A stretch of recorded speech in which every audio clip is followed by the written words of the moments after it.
इस वीडियो के अंदर हम लिमिट टेस्ट फॉर आयरन इसको डिस्कस करेंगे। इसके साथ साथ limit test for heavy metal, ये दो लिमिट टेस्ट इस वीडियो के अंदर हम डिस्कस करेंगे, जिसके अंदर लिमिट टेस्ट ऑफ आयरन का रिएक्शन है, प्रिंसिपल है और उसका प्रोसीजर है, और limit test for heavy metal में उसका रिएक्शन है और उसका प्रोसीजर है और उसका प्रिंसिपल है। ये चीज़ हम इसमें डिस्कस करेंगे। इससे पहले हमने जो वीडियो बनाया था, इसमें introduction to pharmaceutical chemistry scope and objectives के अंदर पहला जो वीडियो हमने अपलोड किया, उसके अंदर introduction to pharmaceutical chemistry scope and objectives इसको डिस्कस किया था। उसके साथ साथ एरर है, एक्यूरेसी है, सिग्निफिकेंट फिगर है, प्रिसीजन है, ये पहले वीडियो में हमने अपलोड किया। इसके बाद जो नेक्स्ट वीडियो था उसमें impurity, effect of impurity, sources of impurity, इसको डिस्कस किया था। उसके बाद जो थर्ड वीडियो इसी चैप्टर का था, उसके अंदर हमने limit test for chloride, limit test for sulphate, basic concept of limit test, इस चीज़ को एक्सप्लेन किया था कि लिमिट टेस्ट का क्या बेसिक कंसेप्ट है, क्या उसका इम्पोर्टेंस है। यहाँ हम limit test for iron discuss करेंगे।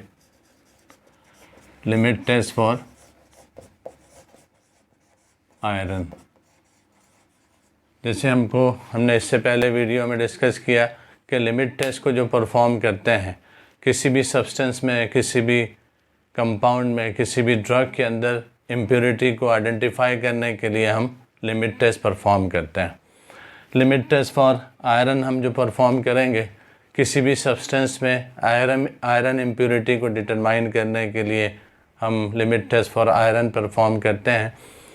तो इससे इस सब्सटेंस में इम्प्योरिटी कितने लिमिट में है, जो इंडियन फार्माकोपिया ने मेंशन किया है, हर एक इम्प्योरिटी की एक ख़ास लिमिट इंडियन फार्माकोपिया ने मेंशन किया है।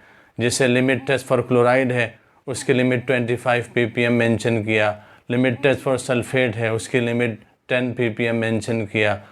लिमिट टेस्ट फॉर आयरन है, उसकी लिमिट 20 ppm को मेंशन किया। इससे ज़्यादा इम्प्योरिटी अगर रही तो सैंपल फेल है, वो सब स्टैंडर्ड क्वालिटी का सैंपल है, क्योंकि इसके अंदर इम्प्योरिटी ज़्यादा है। तो इम्प्योरिटी को डिटरमाइन करने के लिए लिमिट टेस्ट परफॉर्म करते हैं। यहाँ लिमिट टेस्ट फॉर आयरन हम परफॉर्म कर रहे हैं। ये आयरन इम्प्योरिटी को डिटरमाइन करने के लिए हम ये टेस्ट परफॉर्म करते हैं। इसमें अगर हम इसको रिएक्शन देखेंगे तो रिएक्शन बहुत इजीली हम इसको लिख सकते हैं। आयरन ये फेरस फॉर्म में अगर है तो आयरन फेरस फॉर्म में जो थायोग्लाइकोलिक एसिड के साथ रिएक्शन करता है,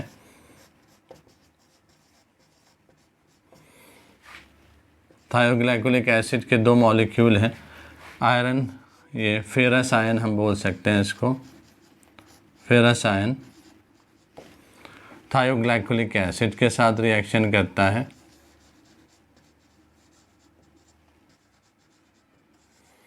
और रिएक्शन मीडियम जो है 20% साइट्रिक एसिड के प्रेजेंस में ये रिएक्शन होता है।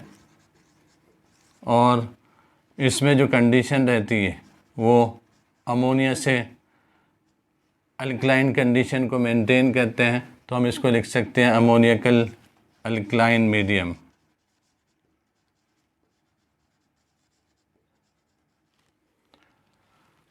जिसकी वजह से फेरस थायोग्लाइकोलेट कॉम्प्लेक्स फॉर्म होता है।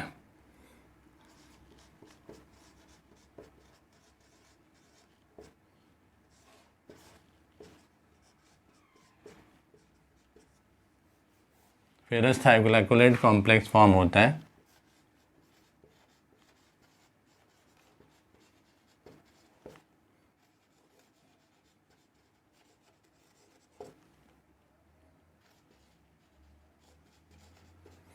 जिसका कलर जो है वो पर्पल कलर होता है।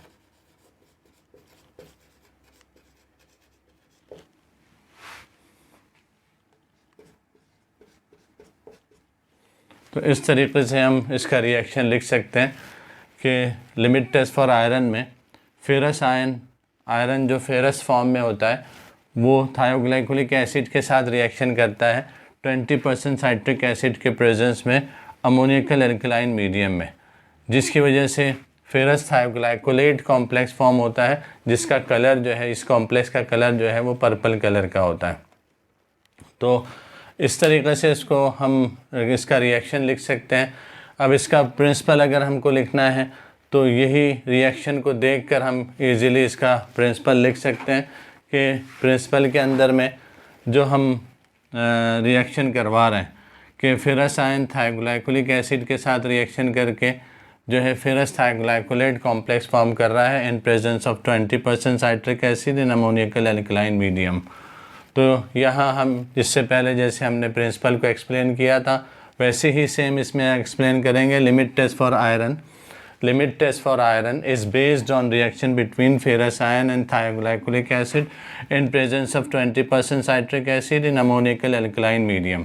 पहला सेंटेंस बहुत इजीली हम लिख सकते हैं कि limit test for iron is based on reaction between ferrous ion and thioglycolic acid in presence of 20% citric acid in ammoniacal alkaline medium, so the purple colored ferrous thioglycolate complex is formed।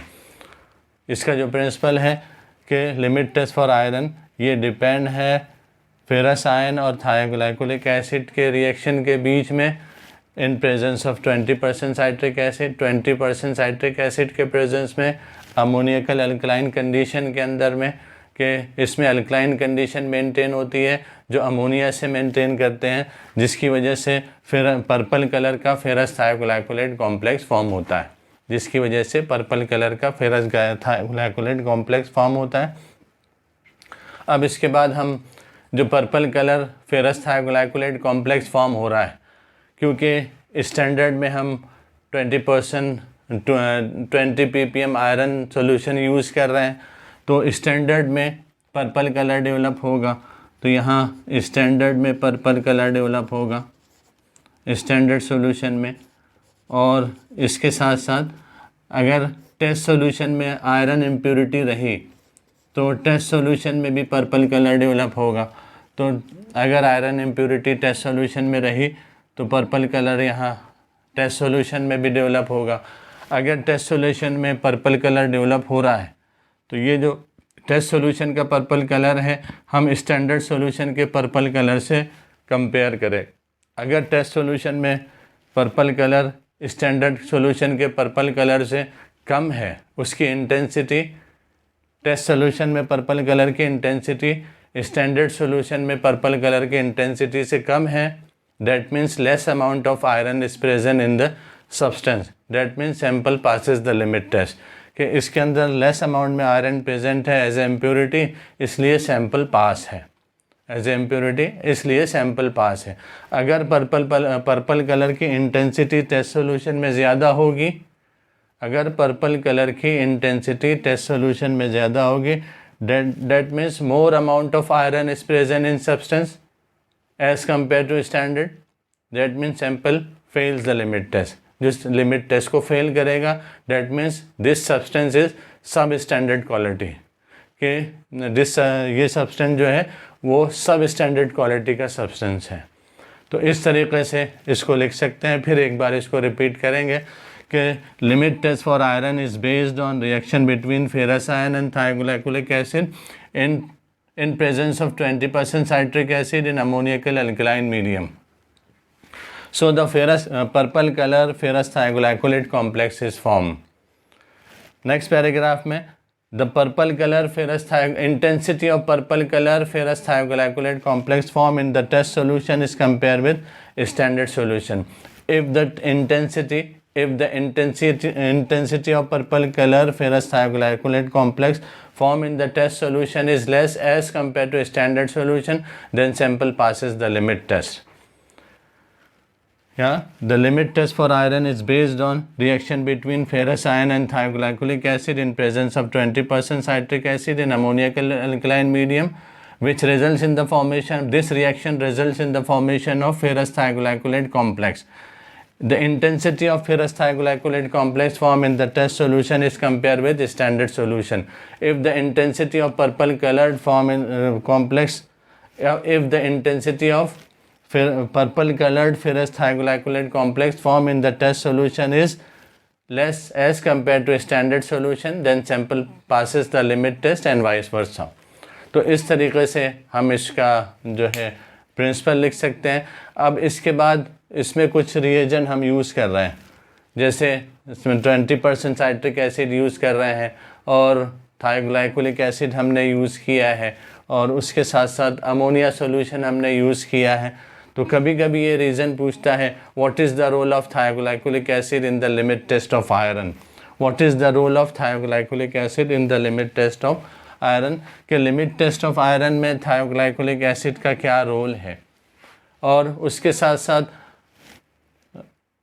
why ammonia is used in the limit test of iron, why citric acid is used in the limit test of iron. कभी कभी ये reasons भी पूछता है. तो what is the role of thioglycolic acid in the limit test of iron अगर लिखना है, उसको एक्सप्लेन करना है, तो हम इस रिएक्शन को देख सकते हैं कि आयरन अगर फेरिक फॉर्म में है, आयरन अगर ऑक्सीडाइज फॉर्म में फेरिक फॉर्म में है, तो ये आयरन जो है थायोग्लाइकोलिक एसिड के साथ रिएक्शन करेगा. ये आयरन जो है थायोग्लाइकोलिक एसिड के साथ रिएक्शन करेगा और फेरिक फॉर्म में अगर जो आयरन है वो थायोग्लाइकोलिक एसिड के साथ रिएक्शन करेगा और थायोग्लाइकोलिक एसिड फेरिक आयन को फेरस आयन में कन्वर्ट करेगा. फेरिक आयन जो ऑक्सीडाइज फॉर्म में है वो उसको रिड्यूस फॉर्म में, फेरस फॉर्म में उसको कन्वर्ट करेगा. तो यहाँ पर आयरन जो है फेरिक फॉर्म में है वो कन्वर्ट हो जाएगा फेरस फॉर्म में.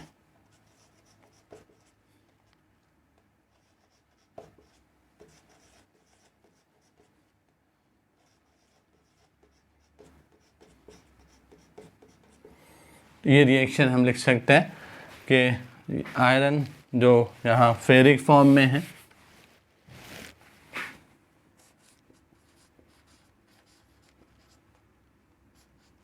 फेरिक आयन है, थायोग्लाइकोलिक एसिड उसको पहले फेरस फॉर्म में कन्वर्ट करेगा, उसके बाद फिर इसके साथ रिएक्शन करके फेरस थायोग्लाइकोलेट कॉम्प्लेक्स फॉर्म करेगा only in ammoniacal alkaline medium. तो इसमें लिख सकते हैं ammonia is used to make the solution alkaline. यहाँ सिंपल वे में बोल सकते हैं कि अमोनिया, अब पहले हम इसको देखें कि फिर what is the role of thioglycolic acid in the limit test of iron. तो हम बोल सकते हैं कि thioglycolic acid reduces the ferric form to ferrous form. Thioglycolic acid reduces the ferric form to ferrous form. Iron अगर ferric form में है तो वो उसको रिड्यूस करता है फेरस फॉर्म में. Thioglycolic acid reduces the ferric form to ferrous form. उसके साथ साथ thioglycolic acid produces the purple colour with ferrous ion only in alkaline medium. Thioglycolic acid produces the purple colour with ferrous ion only in alkaline medium which can be maintain by ammonia. कि जो है थायोग्लाइकोलिक acid ferrous ion के साथ purple colour develop करता है alkaline medium में, जिसको हम अमोनिया के थ्रू मेंटेन करते हैं. तो यहाँ इसका रोल, अमोनिया का रोल भी आ गया कि why ammonia is use in the limit test of iron. तो हम सिंपल वे में बोल सकते हैं कि thioglycolic acid produce the purple colour with ferrous ion only in alkaline medium which can be maintain by ammonia solution, जो हम ammonia solution के ज़रिए से मेंटेन कर सकते हैं. कभी कभी जैसे मैंने बताया कि रीज़न पूछता है कि साइट्रिक एसिड क्यों यूज़ करता है.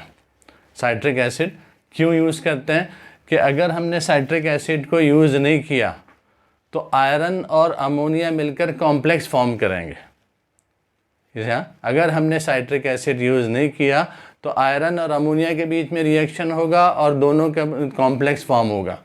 तो in order to prevent the complex formation between ammonia and iron we are using citric acid. तो ammonia solution form the precipitate with iron. बोल सकते हैं the ammonia solution form the precipitate with iron. So the citric acid is used to prevent the precipitation of iron with ammonia. इसका reason कि citric acid क्यों use करते हैं. The ammonia solution form the precipitate with iron. Ammonia solution form the precipitate with iron. So the citric acid is used to prevent the precipitation of iron with ammonia. Citric acid is used to prevent the precipitation of iron with ammonia. तो इस तरीके से हम इसका जो है reason देख सकते हैं। इसके बाद अगर हम इसका प्रोसीजर देखेंगे तो इसके प्रोसीजर को भी बहुत इजीली हम लिमिट टेस्ट ऑफ आयरन जो है इसका प्रोसीजर बहुत इजीली लिख सकते हैं।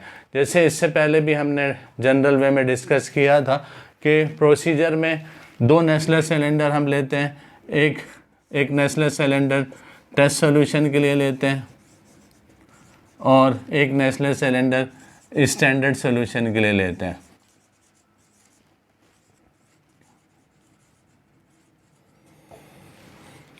इसमें जो सबसे पहला पॉइंट है जो इससे पहले भी हमने डिस्कस किया था कि अगर क्वेश्चन पेपर के अंदर कोई स्पेसिफिक कंपाउंड के बारे में क्वेश्चन नहीं है, ये चीज़ बहुत इम्पॉर्टेंट है। अगर क्वेश्चन पेपर के अंदर किसी स्पेसिफिक कंपाउंड के बारे में क्वेश्चन नहीं है कि किसी स्पेसिफिक कंपाउंड के describe the limit test for iron in sodium chloride substance या सोडियम क्लोराइड, अगर यह इस तरीके से स्पेसिफाई नहीं किया है, जनरल वे में पूछा है कि write the procedure for the limit test of iron, अगर ये जनरल क्वेश्चन पूछता है write the procedure for the limit test of iron, तो हमको टेस्ट सॉल्यूशन के अंदर पहले पॉइंट के अंदर एक जनरल डिस्कशन देना है।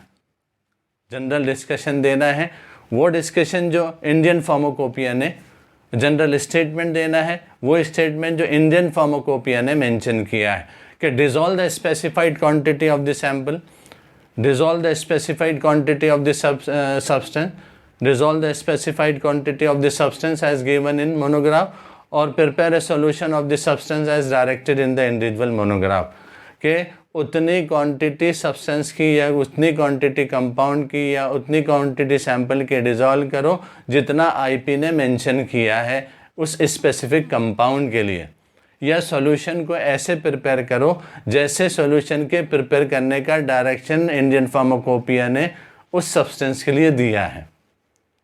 ये स्टेटमेंट को लिखने के लिए कि क्योंकि यहाँ पर कंपाउंड स्पेसिफाइड नहीं है कि इस कंपाउंड में लिमिट टेस्ट ऑफ आयरन को एक्सप्लेन करो, जनरल प्रोसीजर अगर ये बोल रहा है तो हम जनरल स्टेटमेंट देंगे, इस पे dissolve the specified quantity of the sample as given in monograph और prepare a solution of substance as directed in the individual monograph. तो ये पॉइंट हम कॉमन लिखेंगे।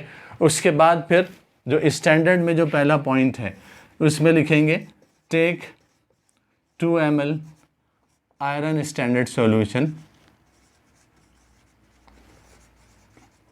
iron standard solution 20 ppm of iron,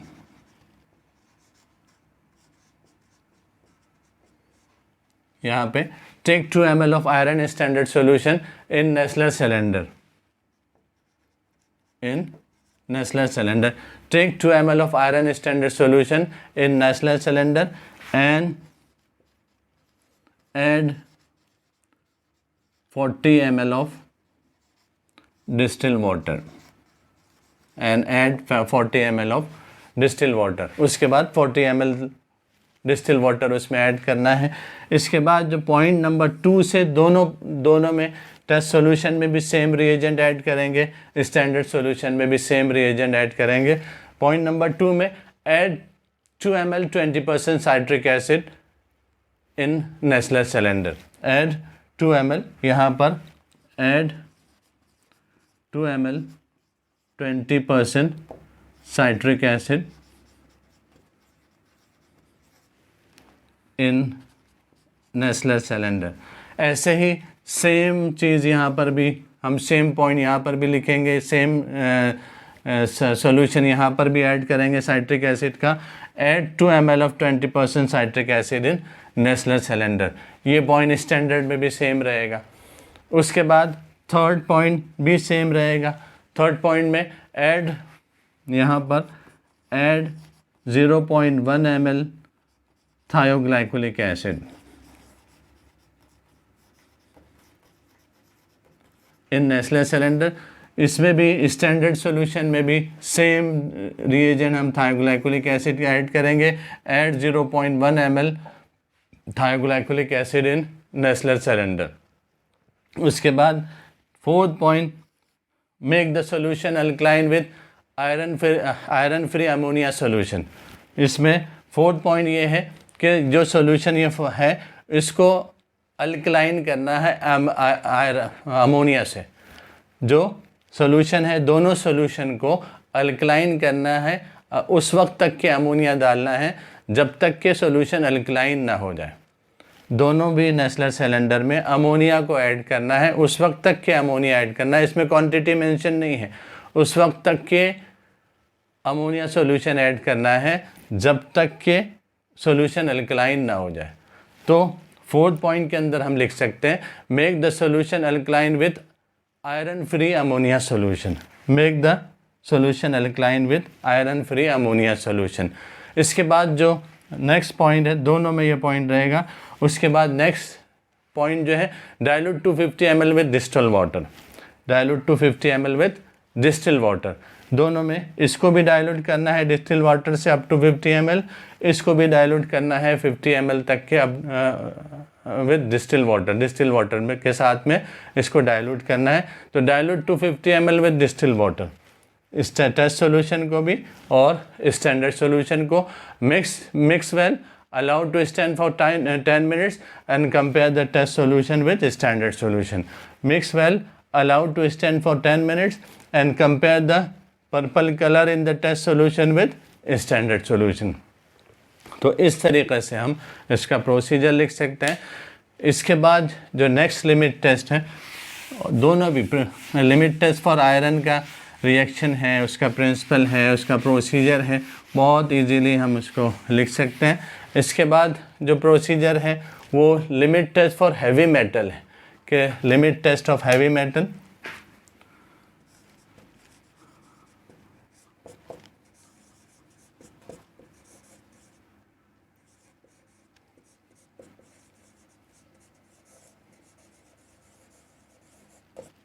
limit test for heavy metal. इसके अंदर में भी सबसे पहले हम उसका रिएक्शन देखेंगे कि मेटल, अगर कोई भी मेटेलिक आयन है, हैवी मेटेलिक आयन, उसको हम M, इसके लिए अगर हमने M लिया जो हाइड्रोजन सल्फाइड के साथ रिएक्शन करता है. कोई भी मेटेलिक आयन है, हैवी मेटल है, जो हाइड्रोजन सल्फाइड के साथ रिएक्शन करता है, और ये रिएक्शन जो होता है वो एसिडिक मीडियम में होता है. एसिडिक कंडीशन में ये रिएक्शन करवाते हैं, जिसकी वजह से ब्राउन कलर का मेटल सल्फाइड फॉर्म होता है. जिसकी वजह से ब्राउन कलर्ड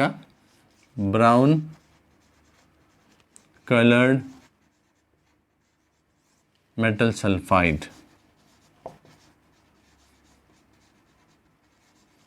ब्राउन कलर का मेटल सल्फाइड फॉर्म होता है. ये ब्राउन कलर का जो मेटल सल्फाइड फॉर्म होगा वो स्टैंडर्ड में भी फॉर्म होगा, और अगर सैंपल सॉल्यूशन में यानी टेस्ट सॉल्यूशन में हैवी मेटल अगर है तो उसमें भी फॉर्म होगा. अगर है तो फॉर्म होगा, नहीं है तो फॉर्म नहीं होगा. तो यहाँ अब इसके बाद हम इसकी प्रिंसिपल को इजीली लिख सकते हैं. रिएक्शन है, यहाँ मेटालिक आयन है, ये मेटालिक आयन है hydrogen sulphide.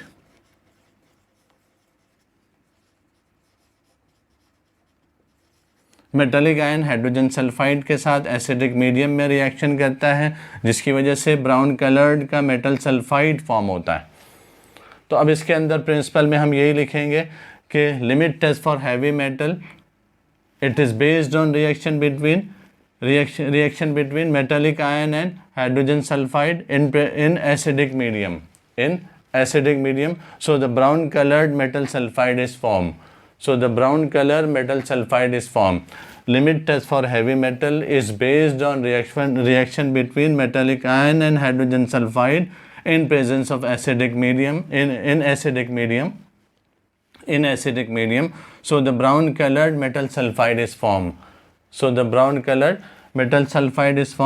The intensity of brown colored metal sulfide formed in the test solution is compared with standard solution. If the intensity of brown color if the intensity of brown color metal sulfide form in the test solution is less as compared to standard solution, then sample passes the limit test and vice versa. इस तरीके से हम उसका principal लिख सकते हैं. एक बार और इसको रिपीट करते हैं कि limit test for heavy metal is based on reaction between metallic ion and hydrogen sulphide in acidic medium. So the brown colored metal sulfide is formed. The intensity of brown color metal sulfide formed produced by test solution is compared with standard solution. If the intensity of brown color metal sulfide produced by test solution is less as compared to standard solution, then sample passes the limit test and vice versa. तो इस तरीके से अगर intensity brown colour की test solution में कम होगी as compare to standard solution, तो सैंपल जो है लिमिट टेस्ट को पास करेगा, और अगर ज़्यादा रहेगी तो सैंपल लिमिट टेस्ट को फेल करेगा. अब इसके बाद इसका प्रोसीजर देखेंगे. तो प्रोसीजर भी हम बहुत इजीली, जैसे हमने ये रिएक्शन को सामने रख कर भी हम इसका प्रोसीजर लिख सकते हैं. एक इम्पॉर्टेंट चीज़ है कि रिएक्शन जो होगा वो एसिडिक मीडियम में होगा, और ख़ास तौर से एसिडिक कंडीशन जिसकी पीएच जो है 3 और 4 के बीच में है. ये रिएक्शन की पीएच को मेंटेन करते हैं 3 और 4 के बीच में. ये पॉइंट यहाँ पर इम्पॉर्टेंट है इस लिमिट टेस्ट के अंदर में, कि हमको सॉल्यूशन की पीएच चाहे टेस्ट सॉल्यूशन हो या स्टैंडर्ड सॉल्यूशन हो, चाहे टेस्ट सॉल्यूशन हो या स्टैंडर्ड सॉल्यूशन हो, उसमें दोनों की पीएच को एडजस्ट करना है 3 और 4 के बीच में. अगर टेस्ट सॉल्यूशन की पीएच 3 से कम है, 2 है, तो हमको इसको इंक्रीज़ करना पड़ेगा. इंक्रीज़ करने के लिए अमोनिया ऐड करना पड़ेगा. और अगर पीएच 4 से ज़्यादा है, 5 है, तो पीएच को रिड्यूस करने के लिए एसिटिक एसिड ऐड करना पड़ेगा. ये 2 चीज़ इम्पॉर्टेंट है कि ये जो रिएक्शन होगा, दोनों भी टेस्ट सॉल्यूशन में रिएक्शन और स्टैंडर्ड सॉल्यूशन में जो रिएक्शन होगा limit test for heavy metal का, वो इसकी पीएच में, अगर सॉल्यूशन की पीएच 3 और 4 के बीच में है तो ये रिएक्शन सही रिएक्शन होगा, सही रिजल्ट आएंगे. उस पीएच को मेंटेन करने के लिए अगर पीएच 3 से कम है तो पीएच को इंक्रीज़ करके 3 से ज़्यादा करना पड़ेगा 3 और 4 के बीच में. तो उसको इंक्रीज़ करने के लिए अमोनिया ऐड करना पड़ेगा. और अगर पीएच सॉल्यूशन की 4 से ज़्यादा है, 5 है या उससे ज़्यादा है, तो उसको पीएच को रिड्यूस करके 3 और 4 के बीच में लाने के लिए एसिटिक एसिड ऐड करके उसको रिड्यूस करना पड़ेगा. ये पॉइंट इसके अंदर बहुत इम्पॉर्टेंट है. तो अब यहाँ पर जैसे हमने दूसरे लिमिट टेस्ट के प्रोसीजर देखा था, वैसे इसका प्रोसीजर भी देखेंगे. एक नेस्ले सिलेंडर हम टेस्ट सॉल्यूशन के लिए लेंगे, और एक नेस्ले सिलेंडर जो है वो स्टैंडर्ड सॉल्यूशन के लिए लेंगे. एक नेस्ले सिलेंडर टेस्ट सॉल्यूशन के लिए लेंगे, और एक नेस्ले सिलेंडर वो स्टैंडर्ड सॉल्यूशन के लिए हम यहाँ लेंगे. अब इसमें जैसे मैंने इससे पहले भी बताया कि अगर कंपाउंड, कौन से कंपाउंड के अंदर limit test of heavy metal करना है, ये इसको स्पेसिफाई नहीं किया. कॉमन प्रोसीजर इसको पूछा, write the procedure for the limit test of heavy metal. तो कॉमन सेंटेंस यहाँ वही सेम लिखना है, dissolve the specified quantity of the substance as given in monograph, और prepare a solution of the substance as directed in the individual monograph. ये यहाँ ये statement हमको यहाँ देना है. उसके बाद जो है स्टैंडर्ड सॉल्यूशन के अंदर जो हम लिखेंगे, take 1 ml of lead standard solution.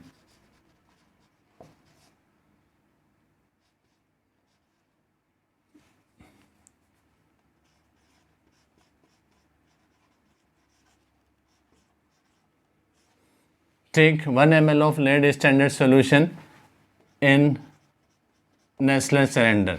Take 1 ml of lead standard solution in Nestle cylinder and dilute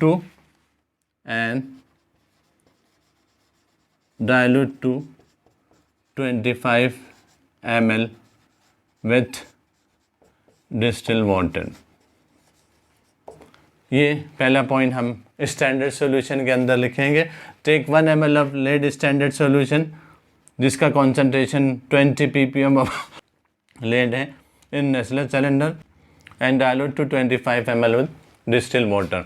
उसके बाद सेकंड, जैसे मैंने बताया, अब यहाँ दोनों सॉल्यूशन की pH को एडजस्ट करना है। Adjust the pH of the solution with either dilute acetic acid or dilute ammonia solution in between 3 and 4। यहाँ पर सॉल्यूशन की pH को 3 और 4 के बीच में एडजस्ट करना है। यहाँ पर भी सॉल्यूशन की pH को 3 और 4 के बीच में ऐड करना है, आइदर विद एसिटिक एसिड और अमोनिया सॉल्यूशन, या तो एसिटिक एसिड के ज़रिए से या अमोनिया के ज़रिए से। अगर pH 3 से कम होगी अमोनिया ऐड करके इंक्रीज़ करना पड़ेगा।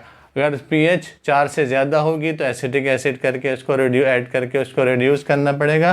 तो हम यहाँ सेकंड सेंटेंस लिखेंगे, adjust the pH of the solution with dilute acetic acid or dilute ammonia solution to a pH between 3 and 4 यहाँ पे।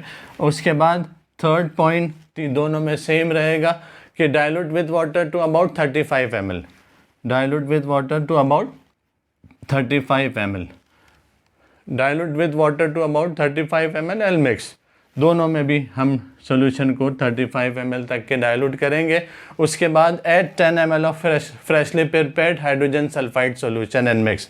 फिर फोर्थ पॉइंट रहेगा कि हाइड्रोजन सल्फाइड सॉल्यूशन जो फ्रेशली प्रिपेयर किया है 10 ml वो सॉल्यूशन को डालना है। Add 10 ml of freshly prepared hydrogen sulphide solution and mix. Add 10 ml of freshly prepared hydrogen sulphide solution and mix. Add 10 ml of freshly prepared hydrogen sulphide solution and mix. ये दोनों में हम 10 ml freshly prepared hydrogen sulphide add करेंगे। The last point जो होगा इसके बाद का कि dilute 50 ml with water, dilute to 50 ml with distilled water, dilute to 50 ml with distilled water. Stir immediately with glass rod, allowed to stand for 5 minutes and view downwards against the white surface. अब इसमें immediately इसको stirring करना है, और white background से ऊपर से Nestle cylinder के ऊपर से देखना है कि कैसे कलर फॉर्म हुआ है और कलर की इंटेंसिटी क्या है। तो इजीली फिर हम उसको कंपेयर कर सकते हैं। इस तरीके से हम इसका प्रोसीजर बहुत इजीली लिख सकते हैं। तो कोई भी लिमिट टेस्ट है, चाहे वो लिमिट टेस्ट ऑफ आयरन हो, चाहे limit test for heavy metal है, क्लोराइड है, सल्फेट है, सबसे पहले उसका रिएक्शन लिखें, उसको देखकर उसका प्रिंसिपल, और उसके बाद उसी रिएक्शन को देखकर हम प्रोसीजर लिख सकते हैं कि कौन कौन से रिएजेंट उसके अंदर हम ऐड कर रहे हैं। सिर्फ हमको क्वांटिटी को लर्न करना है, उसको याद रखना है। क्वांटिटी हमने लर्न कर लिया, उसको याद रख लिया, तो बहुत इजीली हम ये क्वेश्चन को सॉल्व कर सकते हैं। तो अब इसके जो नोट्स हैं वो डिस्क्रिप्शन में है, जहाँ से जाकर हम देख सकते हैं। और हमने नोट्स को रेफ़र किया, उसके बाद फिर हमने वीडियो को देखा, तो बहुत इजीली हम उसको लर्न कर सकते हैं, याद कर सकते हैं।